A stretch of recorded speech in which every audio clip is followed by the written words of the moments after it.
Hello guys. Uh, Now time would be 8:45 a.m. and as per the norm suggests, when we all first we meet together, uh, we verbally communicate with a beautiful word, with a collection of beautiful word, which is called good morning. So guys, from my Chauhan biology classes, I wish you a pleasant good morning to all of you. Guys, आज इस lectures में हम class 9 के biology की पहली chapter guys जिन्हें हम cell the structural functional unit of life कहते हैं उनके संदर्भ में आज हम इस लेक्चर्स में बात करेंगे।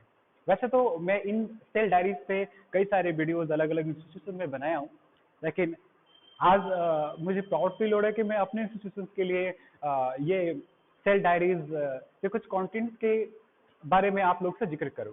कई सारे बच्चों ने रिक्वेस्ट भी किया, that's why I am coming in front of you to address or describe the class 9 chapter which name is called the cell, a structural and functional unit of life. So guys, uh, Chauhan biology classes welcome you all on my study online study platform. So I hope you should must give a lot of love and comment and share as like the forever that you can do. And you also put very beautiful words and very beautiful collection of sentence on my YouTube videos. And thanks a lot to all of them, all these words for you, that you create for me. Guys, मैं आज आपको cell diaries that is called the cell structure and functional unit के बारे में आपको समझाऊंगा। Guys, इससे पहले जाने से पहले मैं कुछ सवाल आप बच्चों से पूछना चाहूंगा। गाइस, आप क्लास 9th में हो और ऑब्वियसली आप काफी यंग और क्यूरियस हो हर एक नॉलेज को एक्वायर करने के लिए। तो गाइस, क्या आपने कभी सोचा कि आपके क्लासेस में इन सभी चैप्टरों का कलेक्शन क्यों है? स्वाभाविक तरीके से अगर आप अपनी शुरुआती जीवन के बारे में बात करें तो 9th क्लास आपके जीवन का वो एक हिस्सा है या आपकी उम्र का वो एक हिस्सा है जिस उम्र में आप जीव विज्ञान के शुरुआती अध्ययनों के बारे में समझते हैं। मतलब यूं कहें तो आप कह सकते हैं कि बायोलॉजी यहाँ से आपकी प्रारंभ होती है। अगर आप चाहते हो कि बायोलॉजी में आप अपना एक कैरियर बनाना या आप कैरियर बनाना चाहते हो, just like to being a doctor or be a teacher like me or many others, सो आपको 9th क्लास से हर एक कंटेंट्स को फोकस करना चाहिए। 9th क्लास में उपलब्ध हर एक चैप्टर जो है वो बायोलॉजी के एक फाउंडेशन है। सो गाइस, उन्हीं फाउंडेशन में से पहली फाउंडेशन है cell structure and functional unit of life. Guys, इसको ये नाम इसीलिए मिला क्योंकि कहीं ना कहीं बायोलॉजी की ये एक पीरियड में से काउंट होता है। पीरियड इसीलिए कहते हैं क्योंकि बिना इस कंटेंट्स को हम अपने शरीर में या इस पृथ्वी पे एग्जिस्ट करने वाले हर एक लाइफ फॉर्म्स के ना तो स्ट्रक्चर्स को समझ पाएंगे और ना ही फंक्शंस को समझ पाएंगे। तो बेसिकली गाइस, ये वो कंटेंट्स है, ये वो चैप्टर है जिसके जरिए इस पृथ्वी पे एग्जिस्ट करने वाले वेरियस लाइफ फॉर्म के स्ट्रक्चर्स, शेप एंड फंक्शन और उसके कॉम्प्लेक्स लाइफ स्टाइल को समझने में हमें बहुत ही आसानी मिलती है। सो गाइस, इन सेल चैप्टर्स को हम जितना बेहतर समझें या इनफैक्ट हम आपको कहें कि आप इसको जितना अलग अलग जगह से आप रिसोर्स इकट्ठा करके इनको समझ पाए तो बेशक आप कॉम्प्लेक्स लाइफ फॉर्म्स को बहुत आसानी से समझ सकते हो गाइस। इनफैक्ट अब हम इनके कुछ इंट्रोसेक्शंस के बारे में बात करेंगे। गाइस, साइंस की वो सब्जेक्ट जिनमें हम सिर्फ और सिर्फ सेल के स्ट्रक्चर, फंक्शन और उनसे रिलेटेड जितने भी इंफॉर्मेशन है उनके बारे में हम पढ़ते हैं, उन्हें हम साइटोलॉजी कहते हैं। So in fact you can see that cytology is the branch of science in which we study about the cell and their basic contents and their advance contents. तो गाइस, आज मैं आपको इंटरसेक्शंस में एक story सुनाने जाता हूँ कि किस तरीके से ये जो सेल है आज हम लोगों के बीच में काफी पॉपुलर टॉपिक में से एक है। गाइस, ये स्टोरी है इंग्लैंड की। वहाँ के एक किंग थे जिनका नाम था चार्ल्स सेकेंड।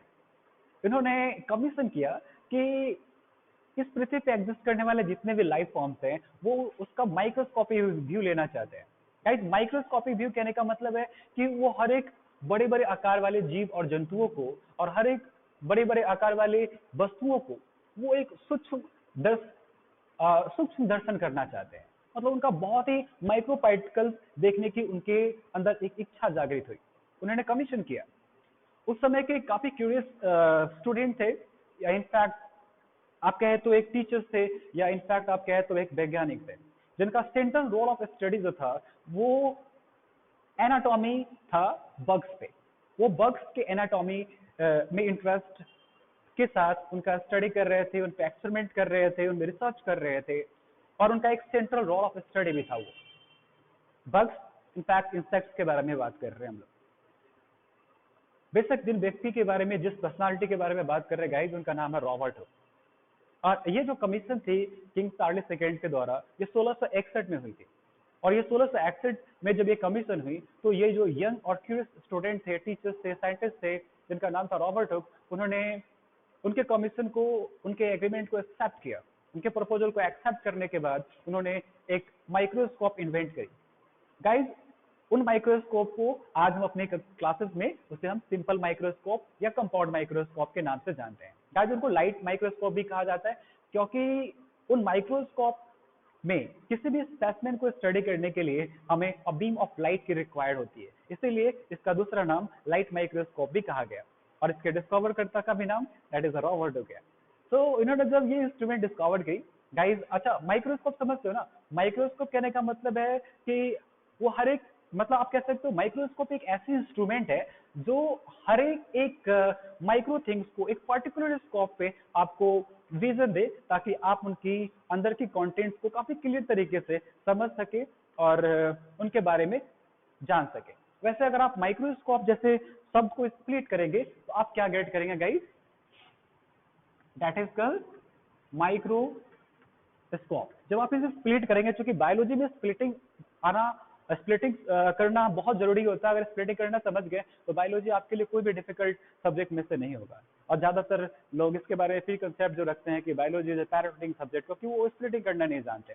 जैसे अगर आप स्प्लिटिंग करके अगर आप बायोलॉजी को पढ़ रहे हैं तो सच मानिए, ये हमारी अनुभव है कि बायोलॉजी आपको बहुत ही प्यारा लगेगा और बायोलॉजी से आपकी एक गहरा प्यार बैठ जाएगा। सो बेसिकली गाइज अगर आप माइक्रोस्कोप की स्प्लिट करते हैं तो आप दो वर्ड गेट करेंगे, that is called micro and second one that is called the scope. Micro कहने का मतलब है वो सभी चीज जो काफी सूक्ष्म हो, जिसे हम अपने नेक्ड आइज से नहीं देख सकते। एंड गाइज स्कोप कहने का मतलब होता है to a particular range, to a particular range. मतलब ये एक ऐसा इंस्ट्रूमेंट है गाइस जो किसी भी ऑब्जेक्ट को जो है वो मैग्नीफाइड करता है और उसके माइक्रोस्कोपिक व्यू को एक पर्टिकुलर स्कोप पे दिखाता है। That's why this instrument name is called the microscope. Okay guys, तो जब ये माइक्रोस्कोप उन्होंने इन्वेंट कर ली तो उन्होंने हर एक छोटे से और बड़े चीजों को उन्होंने माइक्रोस्कोपिक एग्जामिनेशन लिया। गाइस कमाल की बात है कि यूरिन को उन्होंने फ्रोजन किया, उनकी क्रिस्टल को भी उन्होंने स्टडी किया। गाइस इनके जो कुछ भी ऑब्जर्वेशन थे इनके माइक्रोस्कोप के जरिए, इन सभी ऑब्जर्वेशन को उन्होंने अपने एक बुक में रिटन फॉर्म में कलेक्ट किया, and that book name is Micrographia. Guys this is the most pointable thing is here, that is called the Micrographia.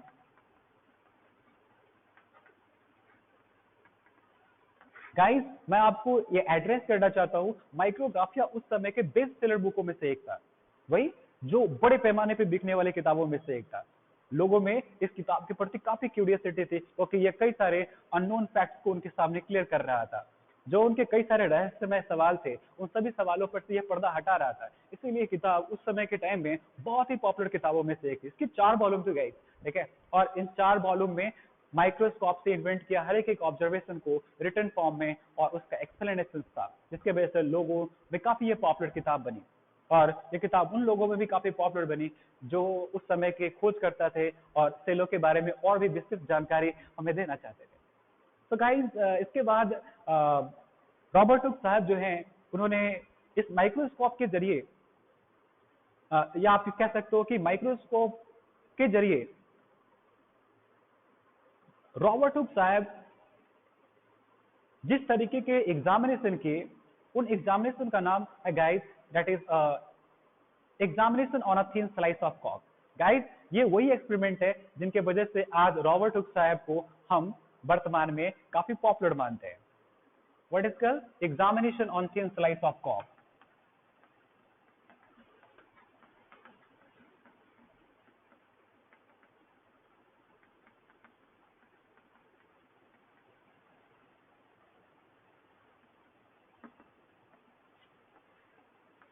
Guys, Robert Hooke साहब के द्वारा कॉर्क पे जो एग्जामिनेशन था, यही एक वो वजह थी जिसको माइक्रो जो रॉबर्ट हुक साहब को काफी पॉपुलर बनाया, और आज हम उनके इसी एक्सपेरिमेंट के वजह से वर्तमान में हम उन्हें जानते हैं। सो गाइस, इन्होंने 1665 में सेल के लिए एक खास कलेक्शन ऑफ वर्ड दिया, जिनके वजह से आज हम सेलों को कह पाते हैं कि सेल जो है structural and functional unit of life है। गाइस, ये जो कलेक्शन ऑफ वर्ड है, ये रॉबर्ट हुक साहब के द्वारा 1665 में दी गई। स्वाभाविक तरीके से अगर हम कुछ समझते हैं, कुछ हम जानते हैं, उन्हें समझाने के लिए हमें एक ग्रुप ऑफ वर्ड्स की रिक्वायरमेंट होती है, क्योंकि हम अपने फीलिंग्स को अपने एक्सप्रेशन से हम नहीं कर सकते, या नहीं क्या कहते हैं उसको, मतलब दिखा सकते, क्योंकि कई बार हमारा जो एक्सप्रेशन होता है वो किसी दूसरे व्यक्ति के लिए वो अलग एक्सप्रेशन देता है। So expression is not a appropriate way to describe anything that you feel. So there is a requirement of collection of word which give the specific knowledge what you think about that thing।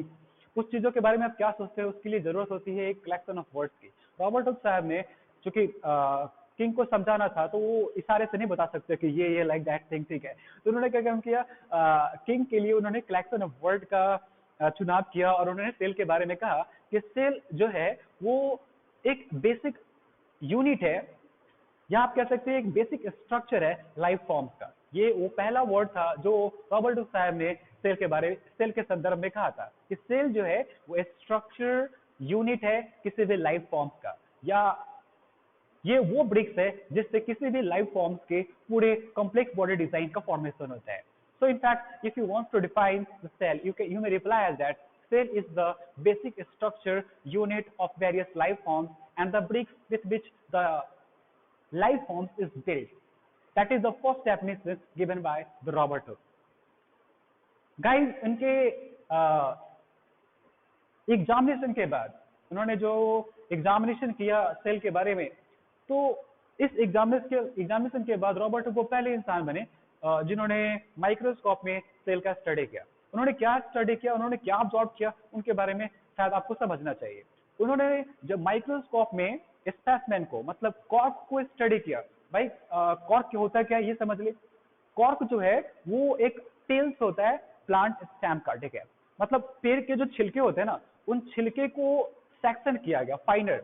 अच्छा, उनका microscope पे किसी भी चीज को study करने के लिए उनको बहुत ही पतला जो है ना काटना पड़ता ताकि उससे आसानी से लाइट पास कर सके, क्योंकि हमने आपको बताया कि जो माइक्रोस्कोप उन्होंने चयन किया था उनका नाम लाइट माइक्रोस्कोप भी कहा जाता है, क्योंकि उसमें स्टडी करने के लिए बीम ऑफ लाइट की रिक्वायरमेंट होती है। तो हमें अपने स्पेसिमेन को इतना पतला रखना है कि उससे maximum amount of light pass कर सके और उसके अंदर के कंपोनेंट जो है वो फ्लुओरेसेंट हो सके, काफी ब्राइट दिखे, ताकि उन्हें स्टडी करना बहुत ही इजी हो सके। सो गाइस, उन्होंने पेड़ के छिलकों को बहुत ही पतला कट किया और उनको माइक्रोस्कोप पे स्टडी किया, और उन्होंने एक पैटर्न ऑब्जर्व किया। जो पैटर्न जो था वो काफी कुछ सिमिलर मिल रहा था मधुमक्खी के छाते जैसा। That's why most of the books write down that the pattern of cell just look like honeycomb-like structure. Under his observations under the observation by the Robert Hooke, he examined that there is a honeycomb-like structure. एक मधुमक्खी की छाते जैसी आकृति उन्होंने देखा, उसमें से उन्होंने हर एक इसके छोटे से कंपार्टमेंट का उन्होंने नाम सेल बताया। उन्होंने बताया जिस तरीके से छोटे छोटे कंपोनेंट जो है एक हनीकॉम्ब का स्ट्रक्चर क्रिएट करता है, ठीक वैसे ही हमारे शरीर में हर एक सेल आपस में कंबाइन होकर के हमारे बॉडी का एक डिफिनिट शेप और एक डिफिनिट फंक्शन के लिए रिस्पॉन्सिबल होता है। गाइस, ये जो इंफॉर्मेशन थी उस समय के लोगों में एक नॉलेज बूम्स का काम किया, एक ना आप कह सकते हैं कि एक सेल के बारे में ये जो नॉलेज थी वो एक बिग बैंग थ्योरी की तरह एक्ट हुआ।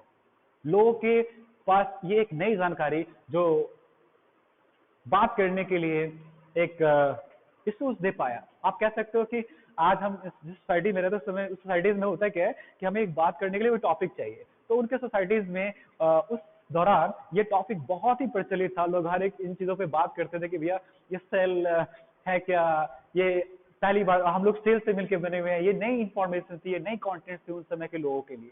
तो ये एक प्रकार का एक वोल्केनिक इरप्शन सेंटेंस था, वोल्केनिक इरप्शन डिस्कवरी था जो लोगों को काफी लाभांतरित कर पाया। तो गाइस ये रॉबर्ट हुक साहब का ऑब्जर्वेशन था उनके माइक्रोस्कोप के अंतर्गत। लेकिन कुछ साल के बाद, इनफैक्ट 20 साल आप कह लो, 20 साल के बाद इन्होंने अपने जो इंटरेस्ट थे वो इसमें नहीं दिखाई। उन्होंने अपने माइक्रोस्कोप में किसी प्रकार की कोई बदलाव नहीं दिखाया और बदलाव या इंप्रूवमेंट ना करने के वजह से इनकी पॉपुलैरिटी बाकी लोगों में धीरे धीरे घटने लगी। और गाइस यही एक मौका था बाकी अन्य युवा वैज्ञानिकों को अपने आप को एक्सप्रेस करने का। मतलब रॉबर्ट हुक साहब के द्वारा अपने माइक्रोस्कोप में किसी प्रकार का अपग्रेडेशन नहीं करने की वजह से या उनमें उस चीजों पे ध्यान ना देने की वजह से, या कई सारे रीजन हो सकते हैं उनको उन चीजों पे नहीं ध्यान देने का, क्योंकि उनका central Lord of study anatomy और बर्थ था, शायद उसमें वो एंगेज रहे होंगे, शायद इसीलिए वो अपने इंस्ट्रूमेंट में ज्यादा कुछ मॉडिफिकेशन नहीं कर पाए। लेकिन इसका फायदा बाकी युवा वैज्ञानिकों को मिला जिन्होंने रॉबर्ट हुक के द्वारा बनाए माइक्रोस्कोप को थोड़ा सा मॉडिफाई किया, कुछ नए उपकरण उसमें ऐड किए। इनफैक्ट माइक्रोस्कोप की क्वालिटी उनके लेंस पे निर्भर करता है। जैसे कि आज के जमाने में अगर आप किसी भी तरीके की शक्ल एक्वायर्ड करते हो, मतलब आपके फेस जैसा भी हो, जैसे हम ये किसी पे हंस नहीं रहे, कहने का मतलब है कि गॉड का हर एक वो क्रिएशन जो है ना बहुत ब्यूटीफुल होता है। लेकिन फिर भी आज की सो कल्ड सोसाइटीज में हमें अच्छा दिखना बहुत जरूरी होता है। तो सो कल्ड सोसाइटीज में अच्छे दिखने के लिए हम अलग अलग लेंसेज वाले मोबाइल फोन का इस्तेमाल करते हैं जो हमारे चेहरे को भी काफी ब्राइट करता है। इनफैक्ट कि अगर हम काले हैं तो वो काफी गोरे फॉर्म में दिखाते हैं।